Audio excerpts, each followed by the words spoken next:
Hey everybody, Tim and Julie here for the third movie in the Batman anthology series. It's not technically an actual series. So there's four movies altogether. Tim Burton did two, and then when he left the project, Joel Schumacher took over and did two. But I mean, he kept the feel. Like it does feel like a Tim Burton movie. Joel Schumacher was famous before this. He actually just passed away like a couple months ago. Which was sad.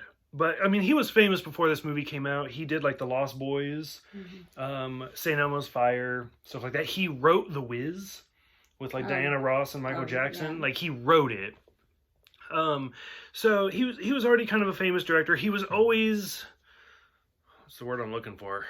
Not extravagant, eccentric. He had always been kind of known for having a flair. And some people really criticized his Batman movies for that. He gave the Batman suit nipples, if you notice that. Why the Batman suit needs nipples, God only knows. He also did a lot of, like, he did some good shots. He was very talented at filmmaking. But, like, the shots where, like, he's pulling on the gloves and stuff, and then there's just a shot of Batman's ass. Like, why we need that, who knows. I mean, I'm not complaining. It's Val Kilmer, but whatever. So that being said, this movie came out in 1995. So, the first one came out in 89, the second one came out in 92, this one came out in 95. Originally, Tim Burton was on for it, and Michael Keaton was on for it. And then when Tim Burton left, Michael Keaton's like, if Tim Burton's not doing it, I'm not doing it. So he left. So they got Val Kilmer to come back. So that's basically a real quick behind the scenes. Perfect shirt for today that my husband Jordan bought for me because we have the Riddler and we have Two-Face. Can't read it. It says you can't sit with us because they're talking to Batman. So overall, got the behind the scenes out of the way. What'd you think? I liked it. You liked it? It was like reliving how Batman came in the Trixie since I liked it. Okay, good. So for me, I'll just throw it out there. I was born in 88. So I was like 7 when this movie came out. By the time, is that math? Yeah, 5, 6, 7, 8, yeah, whatever. By the time I saw it on video, I remember being at the store with my mom, and my parents, if you've seen some of my other reviews, my parents were super conservative. Very, very, very conservative. I was not allowed to watch Rugrats because of Angelica. I was not allowed to watch Power Rangers because I might learn Kung Fu. Like, I was basically, like, all I could watch was Lifetime. That's all I watched growing up, was Designing Women and Golden Girls. Which gives you a little window of why I am the way I am today. Married a man and love to cook. So, anyway, that being said, for whatever reason, we were at the store. This movie was already out on video. So, at this point, it came out in 95. It was probably 96. So I was probably about 8, maybe 9 at the time. And I was like, hey, let's get this. And my mom's like, fuck it, fine. And she put it in the cart. And it caused this huge fight between my parents. Because my dad's like, we didn't even watch it first. Because they had to watch everything before I watched it. Literally everything. Again, they were so conservative, so religious. I was not allowed to watch Hercules, the Disney movie. Because it was giving glory to Greek gods. And then they watched it and they're like, okay, it's fine. And then I could watch it. Like, I cannot stress enough how crazy they were. That being said, so my dad flipped the fuck out and was like, oh my God, you bought a movie we didn't watch? And this was my first introduction to Batman, was this movie. Long story, I don't know what the point of me telling that story was, but it's interesting. I liked it as a kid. As an adult, especially going to school, studying film, studying writing, I was like, this movie's a hot mess because just everything going on in it. But it's good. Like, it's literally like a mindless, like, let's just watch it thing. You and I have been watching the 1966 Batman. Watching that and then watching this, Jim Carrey is so amazing as the Riddler. Like, I swear to God, I don't know if Frank Gorshin was still alive or not when this movie came out. I don't know when he died. But I swear to God, he was possessed. Like, he does the laugh, he does the like when like especially in the 60s when Frank Gorshin, like, he gets overly excited, he like crouches down almost like he has to go to the bathroom or something, where he's just like, let's do it. Like, Jim Carrey, he had, oh god, it was amazing. Like, it was an updated Gorshin. I don't know, did you think that? Did you catch that? No, I like the old Gorshin with Riddler. And I feel like in this one they also borrowed a lot of his suits. Like, at one point he's wearing the three-piece suit. Right. At one point he's wearing just the spandex. The green with the, yeah. I especially love the scene that's always stuck with me for whatever reason over the years is that end scene where it lights up. And it's like, it keeps me safe while I'm jogging at night. Mm-hmm. But I don't know, I felt like he really embodied Gorshin. I thought he did a really, really good job.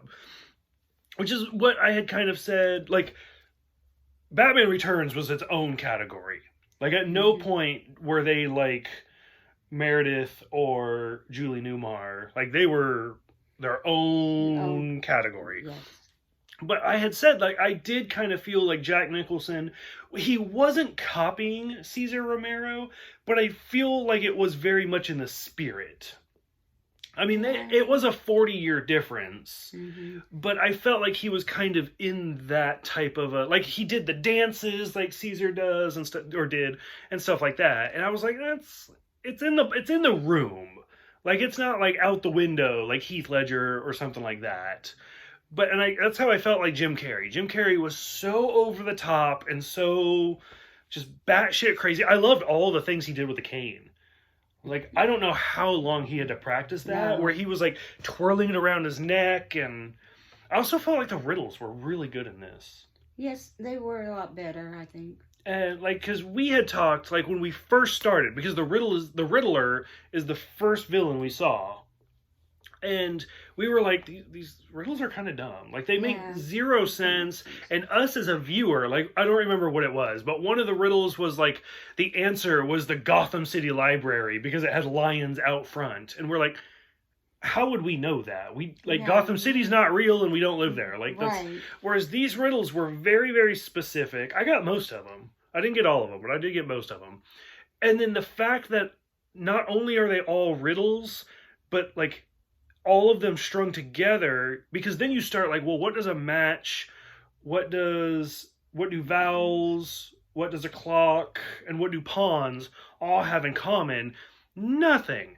The point is that there's a number in every riddle, and those end up spelling Edward Nygma. And, like, the fact that it just, like, it's really complex. Like, it's actually really that's how the Riddler should be. Right. It's not just like Robin is like all right off the point, Robin gets them. Yeah, and, like, this actually took time, and they're like, I mean, it's a movie. You only got so much time to work with, but they're like, okay, well, if we spell the numbers this way, it spells this. Well, if we spell them this way, okay, if we spell it this way, it's mystery. Well, what's another mystery? Enigma. Enigma. Edward Nygma. And, like, you really have to work for it, and that's what I feel like the Riddler should be. Like, not just like a 10 seconds and you're done thing. Yeah. So that one, it really, really worked for me. Lot of actors in this. Val Kilmer as Batman. Pat Hingle and Michael Gough return once again. They're the only actors that are in all four for Alfred and Commissioner Gordon. Let's see. Nicole Kidman. I didn't care for Nicole Kidman. Really? Like, as an actress or in this movie? In this movie. Okay. I'm kind of with you. I love her as an actress. I think she's very, very talented. Like the Others and stuff like that. But so her character, what is it? Chase Meridian was made up for this movie. And they've kind of put her in the comics, and everybody's like, nobody cares. Like, just stop. Get rid of her. But she felt very fluffy. Yeah. So I'm with you on that. Like, I'd rather have seen, like, Kim Basinger or Michelle Pfeiffer come back. Right, that would have been good. Ed Bagley Jr. is in there for a little bit as Nygma's boss. Let's see. God, who else is in there? Chris O'Donnell plays Dick Grayson. Yeah. Tommy Lee Jones is Two-Face, which I love Tommy Lee Jones. Mm-hmm. So shortly after this is when, like, Men in Black came out, because I think that came out, like, 97, somewhere right around there. And as a kid, I was huge into Men in Black, so I don't know. I'm a big Tommy Lee Jones fan, huge fan of his. Which supposedly there was a lot of like fights between Tommy Lee Jones and Jim Carrey because they're two very different type of actors. Right. Tommy Lee Jones has two henchwomen, Sugar and Spice. Did you notice who played Sugar? Was that I know who it is. Drew Barrymore. It was Drew Barrymore. So, I mean, this was kind of before her comeback. Like, I mean, I hate to say that because I love Drew Barrymore, but there was a lull for several years, love it or not, where she kind of went from like being the E.T. cute little girl, she hit her teenage years, kind of faded, and then between like this movie and Scream, which is a great horror movie, she started her comeback, and now she's like, I think it was Charlie's Angels, really. And now she's fucking everywhere, and she's great. Like, I love Drew Barrymore. And then even the woman who plays Spice is actually a really good actress, too. Which, I forgot, so in Batman, the Tim Burton 1989, we saw Billy D. Williams played Harvey Dent. Yes. And then he was supposed to play Two-Face. He only took that role because he was like, I want to play Two-Face. They bought out his contract to bring in Tommy Lee Jones for this, which that was a little sad, but because it'd be interesting. Years down the road, they do, which we'll probably watch because we're watching everything. They did the Lego Batman movie, and Billy D. Williams plays the voice of Two-Face in that. So we'll get to see Billy D. Williams return. God, we get all sorts of stuff. So I have said it before, as much as I like the movies, they really take some liberties. It is, for better or worse, where, like, Joe Chill is the killer of Batman's parents. You can't fight it, you can't deny it, that's who it is, it's done. In the first movie, they changed it to the Joker. Fine, whatever. We get to this movie, I think it was Tony Zuko. I don't remember, somebody's going to comment, they're going to be like, you're an idiot. I'm sorry. I think it was Tony Zuko, who killed the Flying Graysons, but in this one, they changed it to Two-Face. Honestly, I don't care. It's fine. Whatever. Because we watched the 43 serial, we watched the 49 serial, we've been watching the 66 TV show. Robin's already there. Right. Like, this is your first time seeing his origin story. That being said, this movie, we did kind of go out of order, but that's fine. It makes it more exciting. Because the second movie came out in 92, and then this came out in 95. In between that is when the animated series was. And the animated series gave some really good episodes of Robin's origin. But, like, this movie actually didn't do too bad. With the Flying Graysons, like, for you who didn't know the origin of Robin, like, do you feel like it gives him more character? Like, as you watch the 66 again, are you going to be like, okay, he used to be in the circus. Like, knowing that now, is it going to change your view? Like, how does that work for you? Gives, it now tells me how he was taken in by Bruce Wayne. Right. Okay. And it makes me feel, yeah, he has a heart. Okay. He has, now Bruce Wayne has a soft heart. Right. And now I understand how Dick Grayson is in the same type, feeling, having the same feelings about losing family as Bruce Wayne does. Okay, good. Okay. Now, see, for me, like, I already knew that going into it, but that's why I like that we're watching them, like, not necessarily out of order, but we're watching everything, because for you, like, I don't mean this in a bad way, so don't take this in a bad way, because, I love you. I feel like for you, this is a giant puzzle, and we're just kind of putting in random pieces, and for you, you're like, oh, okay, like, because you get like a quarter of it done, and you're like, I kind of see this now, and then as we fill in more, you're gonna be, oh, it connects this way, and so, like, for me, that, like, I have, like, the whole puzzle right here, and I'm like, I already know what this is. Like, I'm super excited for you to kind of see all of these connections. But that's the whole reason we're doing this. Yeah. Because realistically, that's why I love that you're here. Because even if you weren't here, I'd be doing this, and people would just be listening to me bitch by myself. But for you who doesn't know that much about Batman, like, you're actually putting these together. So I'm super excited. I'm super happy about this. Which, a little bit of a spoiler, in the comics, so there's Bruce and Dick, and at one point Dick just gets sick of being in Bruce's shadow and leaves, and he becomes his own superhero because at this point, like, he's in his 20s, and he moves to Bloodhaven, which is its own little town, and becomes his own superhero called Nightwing, and that's where he has, like, blue. Okay. In this movie where he is talking to Batman and he's like, I need a nickname. Am I going to be like Batboy? Am I going to be Nightwing? Like, I was like, oh, they said Nightwing. So that's like one of those little shout outs. Isn't that the character I just talked to? It is. That's why I was like, oh, I don't even know if she realized what she did. I didn't realize what I did. Yep, that's Dick Grayson as an adult. Okay. So then he ends up going with Robin in the movie, but when he says Nightwing, I was like, oh, I get it. We see the bat plane, we see the bat boat, which is a great scene because he's like, you want to go by air or by sea? Mm-hmm. I love the battleship. The battleship scene is one of my favorites. Where he's like, B12, that's my favorite vitamin. You sunk it. Mm-hmm. Like, I love that. When they're climbing up the island, and he's like, holy rusted metal, Batman. Like, I can't even say it, I choked. I was like, are you fucking serious? Like, did he say? And then, like, instantly, even Batman's like, what? And he's like, the island, it's made of metal, and it's rusted, so it's holy. I was like, fucking stop what you're doing. Like, you're just making, like I said, this movie is just like references to the 60s. Mm-hmm. Which I'm sure somebody has counted how many times Burt Ward has said holy. Yeah.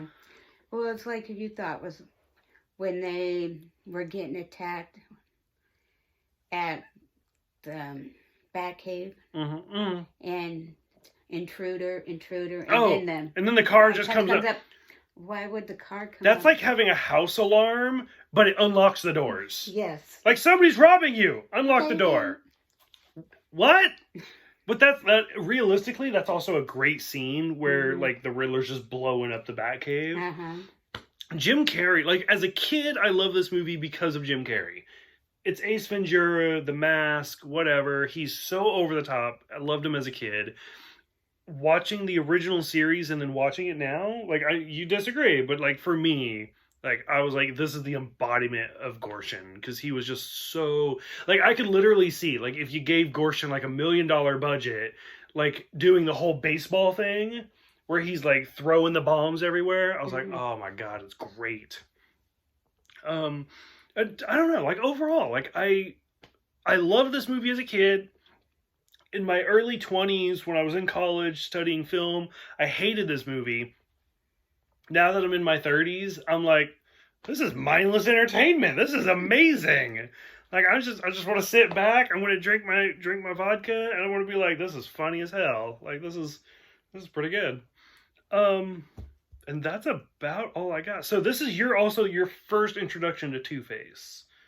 So we've seen the Riddler. What did you think about Two-Face? Like, not knowing much about his character. Again, like I said, we're watching this out of order. Mm-hmm. So for those who had watched the first two movies, watched the animated series, and then watched this movie, because Two-Face is big in the animated series. So you'll actually see, like, Harvey Dent in several episodes, and then he becomes Two-Face for several episodes. So you kind of get that, like, I loved you as a good guy, and now you're a bad guy. Well, like I said, I watched Dark Knight last night, and I liked Harvey Dent until he became Two-Face. And then, like, there's that twist. So for you, for this movie, like, Tommy Lee Jones, like, did it work for you? Was it too much? No, it was okay. Because this was, like I said, this is very, like, Joel Schumacher, where he's bright purple and just so over the top. No, it was fine. It was good? You like it? Like you say, I like Tommy Lee Jones. I love him. Have you ever seen Space Cowboys?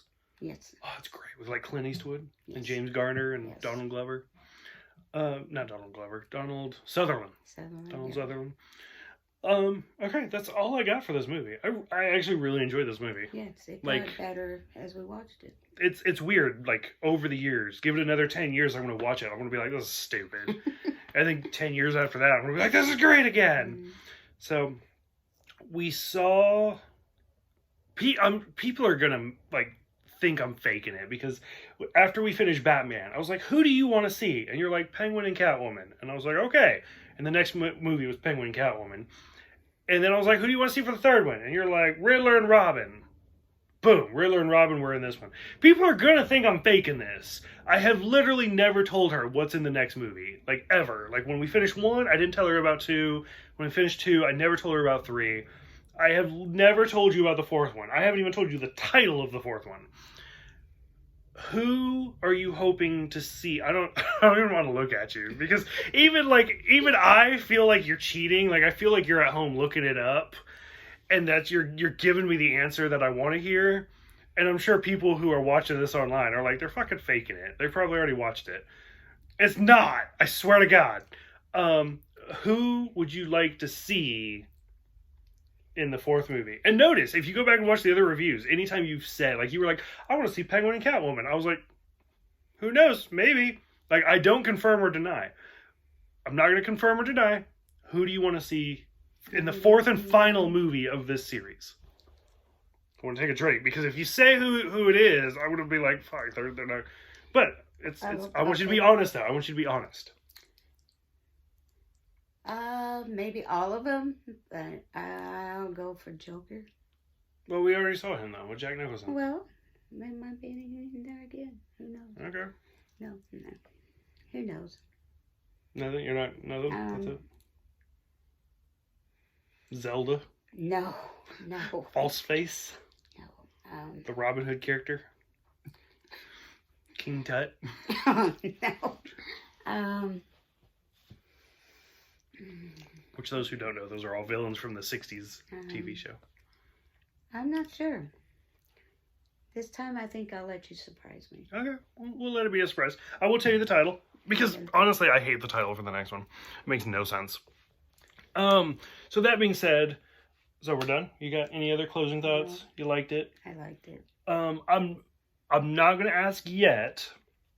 So I'll spoil a little bit. In the next movie, it's another actor for Batman. It's a new one. So when we watch that one, I'm going to ask you which of the 4 are your favorite and which Batman is your favorite. It'll be 3 different Batmans. It'll be 4 different movies. I'm not going to ask you yet, so don't answer. Okay. But kind of think about it. Because that'll be like next week, or who knows, whenever we'll watch it. So go ahead, let us know. Tommy Lee Jones. Oh, I didn't even talk about it. I forgot. I was like, look at my notes. So for one, evidently Jon Favreau is in this movie. I watched for him, never saw him. Who's a great actor / director. And then at the very end of the movie, when Dr. Meridian is walking down the tunnel, she's with a doctor. I think it's actually Dr. Burton. I think like Tim Burton. And they get to the end, and that's when she asks the Riddler, like, who's Batman? He's like, I'm Batman. That's Rene Auberjonois, who again, like, just died very recently. Very sad. I did not know he was in this. Rene Auberjonois is famous for being like Odo in Star Trek Deep Space Nine. He was in The Patriot. He played the preacher. He played the voice of Chef Louis in The Little Mermaid. He was the original, was it Father... I don't remember his name. Father McConaughey? The original preacher in MASH, the movie, not the TV show. But Rene Auberjonois showed up. Absolutely love that actor. He's fantastic. So what did you think about all of the actors? There's a ton of actors in this. What'd you think about the Riddler? What'd you think about Two-Face? What did you think about Val Kilmer? We didn't even talk about it. I thought he did a good job as Batman. Good. Okay. I love Val Kilmer. Like, if I say Val Kilmer, what's the first thing that comes to mind? I don't know. I know I've seen him in other movies. I don't know. For me, I got 2 things. I'm kind of split. Top Gun, because he plays the Ice Man. Oh, okay, yeah. We see him in that, and then The Saint. I actually really like The Saint. I don't know if I've seen that one. Oh, it's good. Like, did you ever see the TV show with Roger Moore back in like the 60s or 70s? It's good. But it's a good movie. It has like Elizabeth Shue. It came out like 1995. Like the same year as this. But anyways, what'd you think about Val Kilmer, Chris O'Donnell, you recognize Chris O'Donnell from NCIS. NCIS LA. Is it LA? Yes. Okay. I don't watch NCIS. I watch JAG, like way back in the JAG. Yes. Because the original NCIS was a spinoff of JAG. And then I know, like, there's LA, and I want to say there's a New Orleans NCIS or something. I feel like there's a few of them now. Yes, I think there is. But, like, as far as I got was JAG, and then I stopped. So I love how you recognize Chris O'Donnell. Because I like it when you recognize people before I do. So we got Val Kilmer, Chris O'Donnell, Tommy Lee Jones, Jim Carrey, Drew Barrymore, all sorts of people. Nicole Kidman. I was left out like the main actress. So go ahead, let me know what you think about this movie. Like I said, it's the Riddler and Two-Face. I love it. And he's even purple, like he is in the movie. So go ahead, let us know, and we will see you guys next time for Batman and Robin.